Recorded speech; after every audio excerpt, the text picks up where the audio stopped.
Switch them on. Hello, this is Kanele 97.7 FM. We are broadcasting to you live from plot number 137 right here in Lundazi town. And it is that particular time when we get to talk CDF hour. Of course, I would like to welcome all of you that are tuned in to this live broadcast. It is yet another edition of the CDF Hour radio program brought to you by Lumezi Town Council. On this platform, we discuss matters relating to CDF implementation, providing updates and information dissemination on the implementation processes. I'm Stephen Nkoma.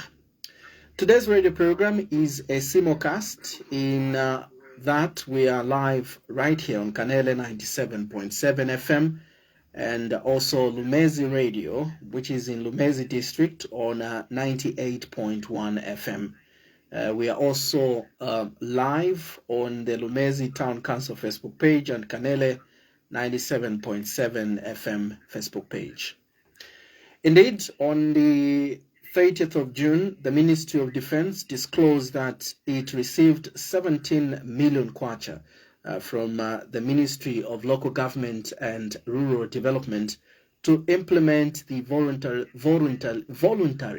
Zambia National Service Skills Training Program for youths under the Constituency Development Fund, CDF. Social media was buzzing with comments of people endorsing the development, while others sought further clarity on this program implementation, which begins this month. Our dear listener, we are privileged this afternoon to host the Permanent Secretary in the Ministry of Defense, Maambo Haamundu, to elaborate further on the Voluntary Skills Training Program under the Zambia National Service. P.S. Good afternoon and welcome to the program. Good afternoon, Stephen, and good afternoon to our followers on the various Facebook channels. All right, thank you, P.S. Of course, government in 2022 introduced CDF skills bursaries with a goal to empower youths with lifelong skills that would in return create jobs and self-sustainability, thereby reduce poverty. Over 62,000 youths countrywide have benefited from this government program. Would you elaborate what has prompted the Zambia National Service to also take up the role of skills training under the Voluntary Skills Training Program? Thank you very much, and it's good that you have a background and you know that under the CDF over 62,500 trained, and for the Ministry of Defense Service, we just want to see if we can also up the number, take it up by 1,000, so that we throughout by the time the statistics are being put out, would have increased the number. Mm-hmm. Now, for us as a ministry, it's not just about increasing the number. It is also out of realization to say that our youths, our young people across the country, mm-hmm. need to be empowered with skills. They also need to have to be empowered with basic military training, so that we have the kind of young people who are not just unnecessary arguments, mm-hmm. because of the discipline that has been inculcated in them. They focus on results, they want to deliver, they set targets, and they work towards accomplishing those targets.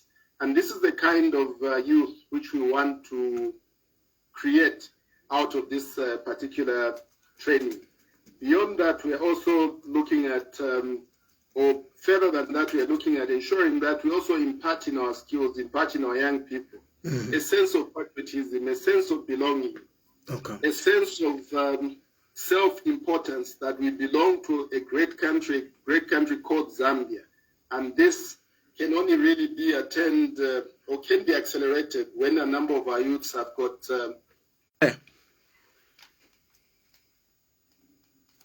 P.S. In case you have just joined us, we are discussing the Voluntary Skills Training Program. We are speaking with Defense Permanent Secretary Maambo Haamundu. He has just faded. It could be some issue to do with network. We are hosting this program virtually. Ipan. Yeah, so I was saying in 1971, that's when we started as a country, the Zambia National Service Program. Okay. And the number of young people then, coming straight from school were sent to various training camps across the country. And by the time we were coming to 1981, in excess of 100,000 people were trained, by the ZNS. And so that's why under the ZNS skills, we're saying we will train our youths, in a number of skills, but agriculture will be compulsory. Each and every person, each of the 1,000 who will go to a skill that will make them a potential employee or a potential employer. All right. Potential employee in that all these will be trained, their names will be submitted and will be kept on a database. All right. Where as government will have a pool or a reservoir of people to consider for recruitment. Of course, PS, your ministry is vast. You have the Zambia Air Force. Responsibilities. So the Air Force, as you may imagine, look at matters in the air. The Zambia Army also looks at matters primarily on the ground. But historically, the National Service is the one which was more or less providing this service. Training. Last implemented in the 1980s during Dr. Kenneth Kaunda's leadership. Is there a distinction between the KK days of ZNS military training and the voluntary skills training program that has just been announced?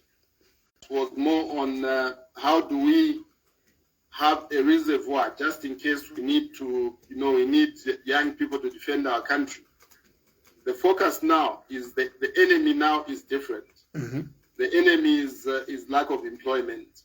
The enemy is, economic challenges. So even though to contribute towards the economic emancipation of the youths, they themselves, and eventually contribute towards the bigger picture, that is national development.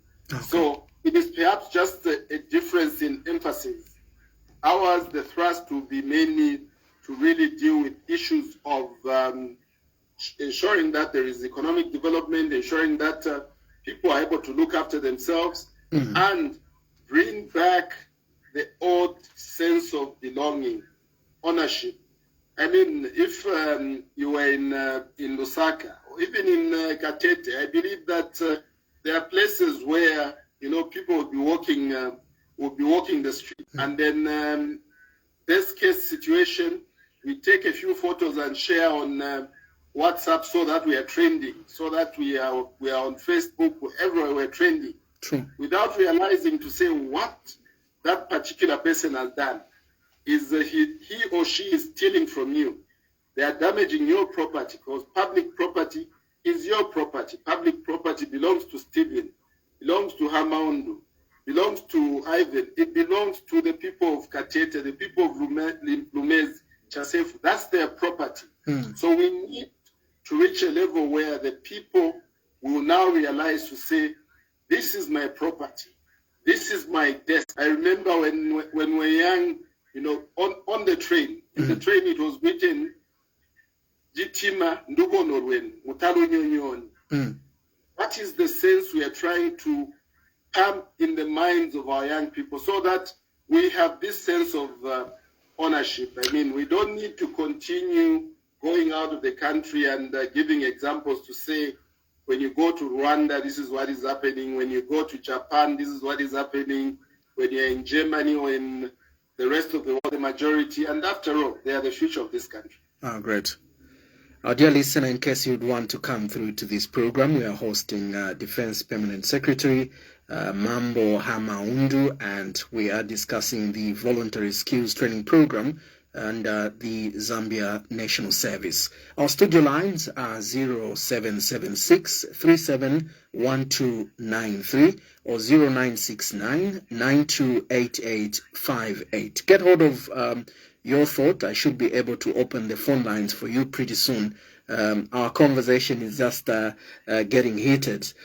P.S. With the Ministry of Defense having received 17 million kwacha CDF allocation through the Ministry of Local Government and Rural Development, what criteria will be used to shortlist the 1,092 applicants in the first cohort, comprising 7 youths from each constituency, given that the CDF has set guidelines for prospective applicants under skills development bursaries?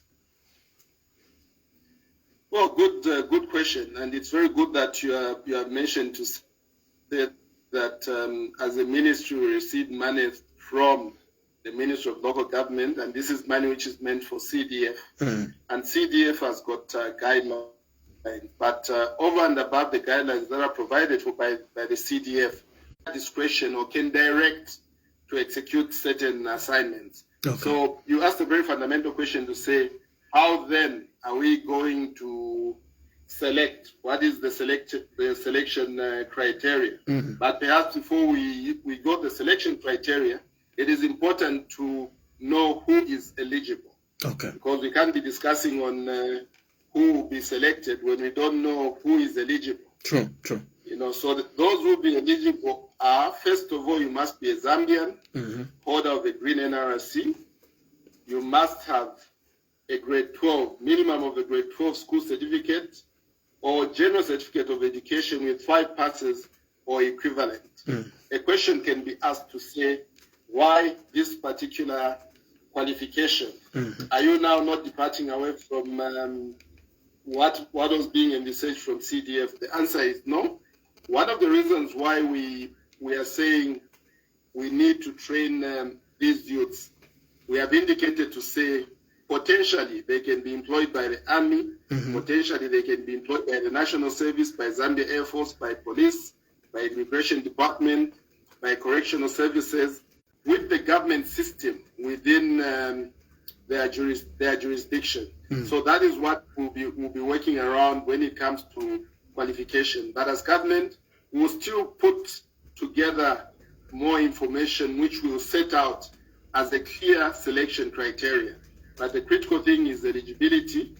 They're not willing to come on board and participate. Okay. But regrettably, we are looking at capacity. Our training facilities can only take up to 1,000. So this is only the beginning. In the first phase, we'll get these 1,000. This 1,000. But by the way, the training will also cover a period of 6 months. So by the time we are done with the first phase, which will be 6 months, we will be thinking through on what the next course of action will be in terms of recruiting. So we want to actually use this as a practical learning experience. I know that we've done the concepts, we've done the background work, but we now want to see how it will work, and we remain positive to say that it will work and work very well. But after the 6 months has elapsed, we would have learned lessons from there, and we'll see how to make the program better. So essentially, that would be my response to your question.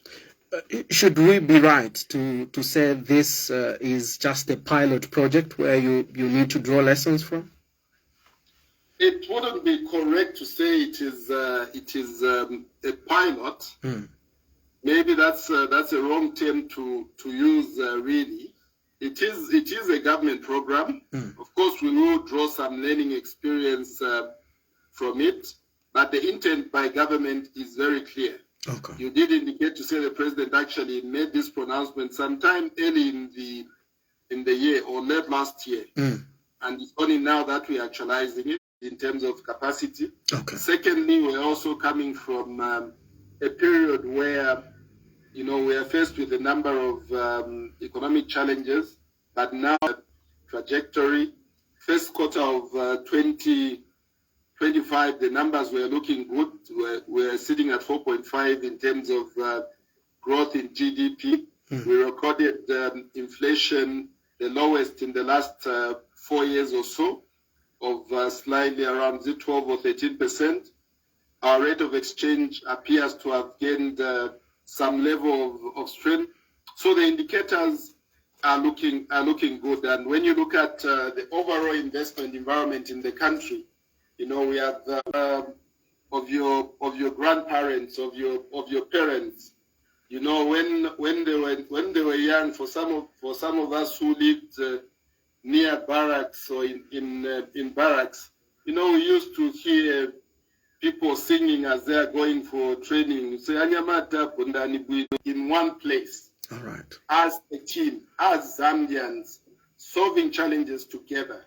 Looking at how to drive an agenda together, looking at how they can farm together, looking at how they can form cooperatives together. This is the level of solidarity, togetherness, oneness, which we want to inculcate. If those of you who are soccer fans, that people who will be delivering for Zambia, who will be delivering for the next generation, because this is not just about now, this is about the future.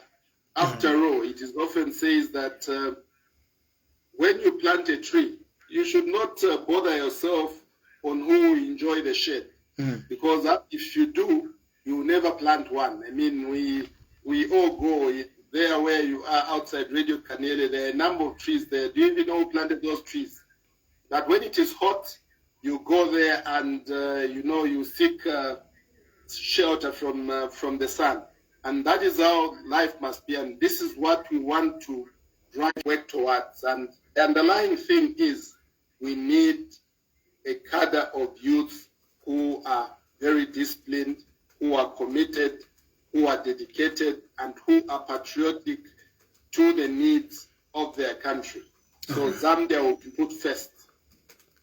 This is CDF Hour, brought to you the compliments of Lumezi Tam. PS, what's the capacity of the Zambia National Service to effectively execute the voluntary skills training and its readiness, of course, to accommodate all trainees, preferably elaborating preparedness measures at these training centers in each of the 3 provinces mentioned? Thank you very much. You've now begun to speak very complicated English, which is umchoko samanje. Pepani.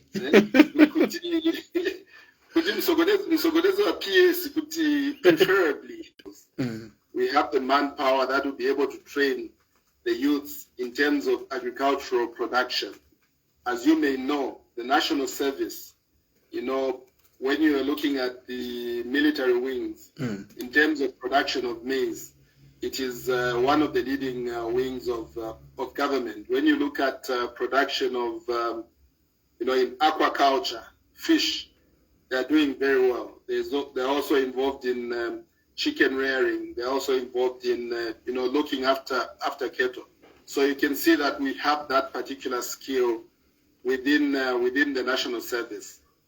Secondly, where we may not have skills, which is highly unlikely. We're not saying the training can only be exclusively done by people from the National Service. We can rely on the Ministry of Technology to provide us with the necessary skills. We can engage the broad government system to ensure that we put together the skills that are required.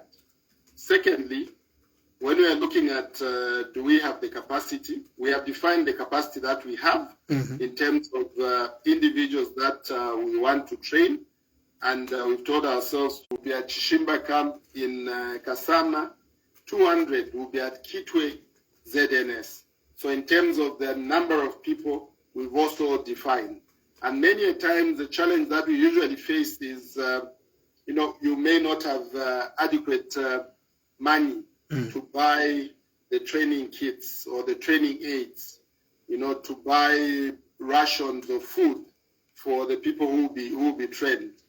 But I did already make this announcement and did confirm to say that we have received funding from the Ministry of Local Government. So the money is available. So we have all the key ingredients that drive into Kitwe, drive into Kasama, drive into Chiwoko.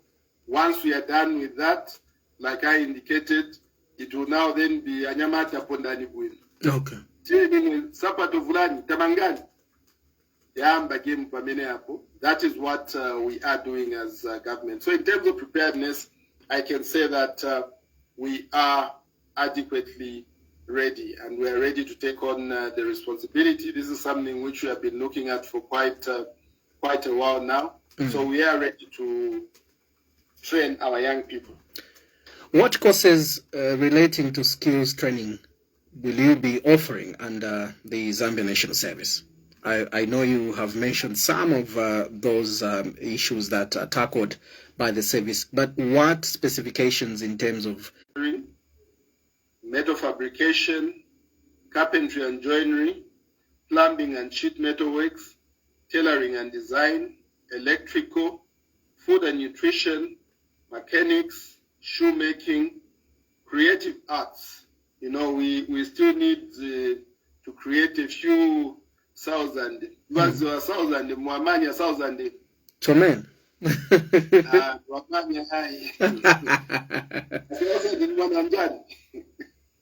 Pepper. You know, we had under ZNS, we had Zanase. Yes. You know, we had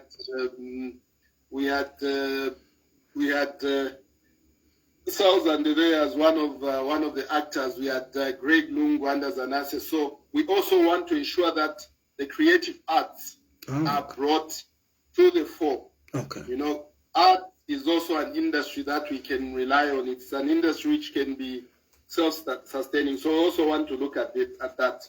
We're also looking at tourism and hospitality. As you may appreciate, the number of tourist arrivals in the country in the last 2-3 years has been increasing, and it continues to soar.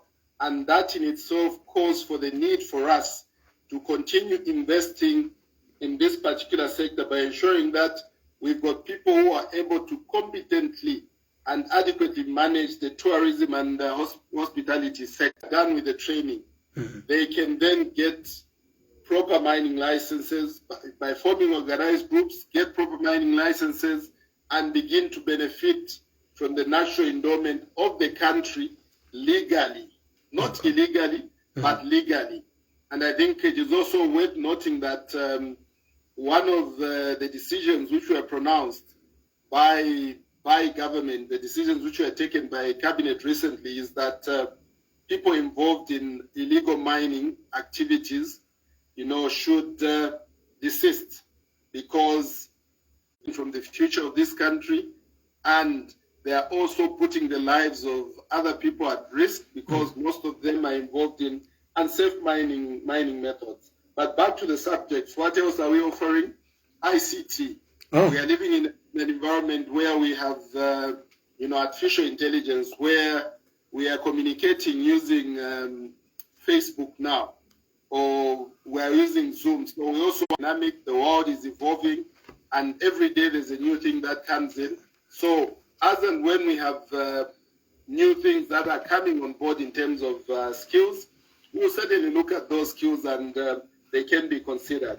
But for now, primarily, those are the 14 questions in this regard.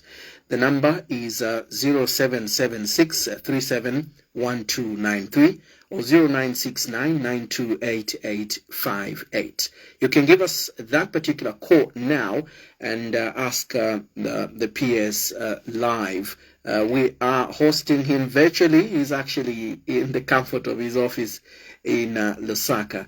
Today's program is a simulcast, being that we are live here on to even open the phone lines. You have mentioned quite a number of those courses.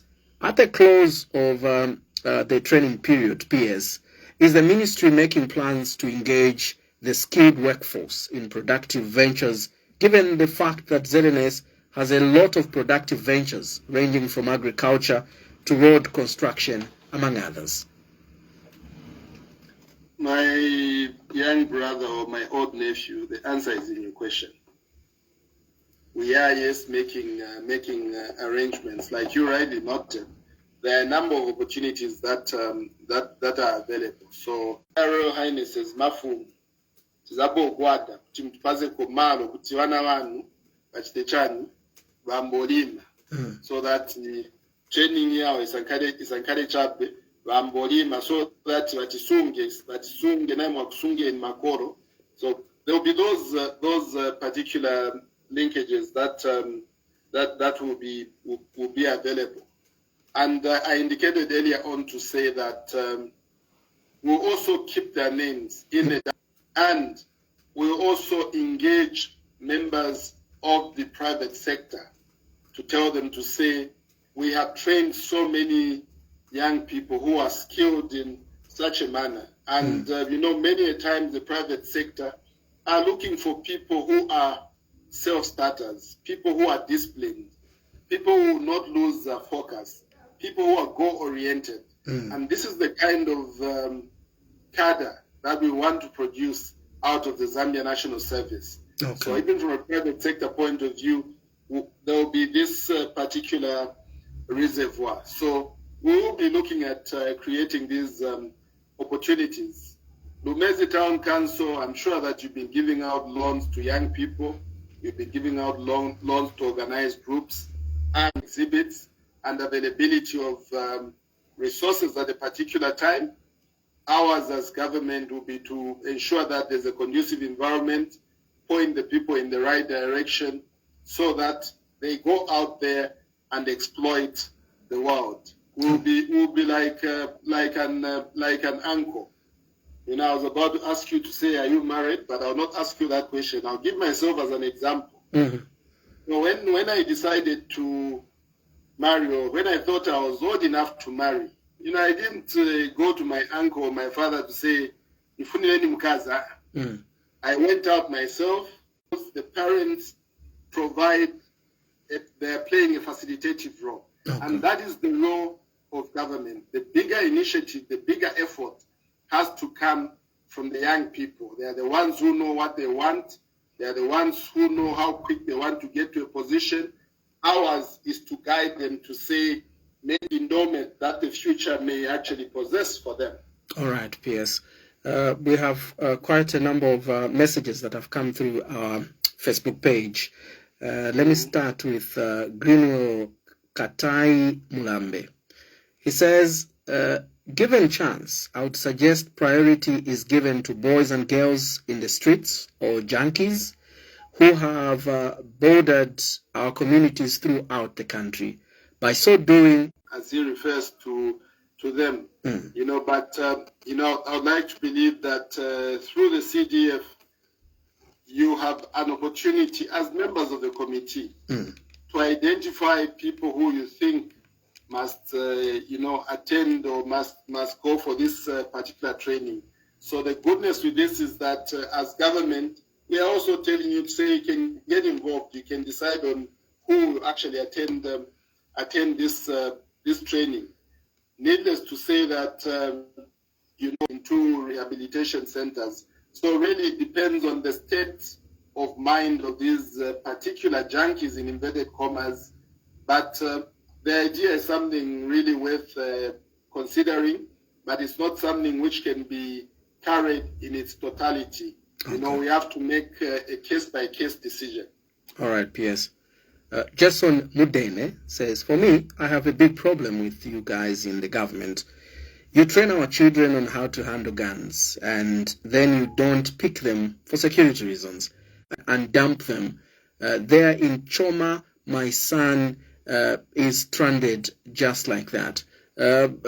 Maybe digest on that, PS.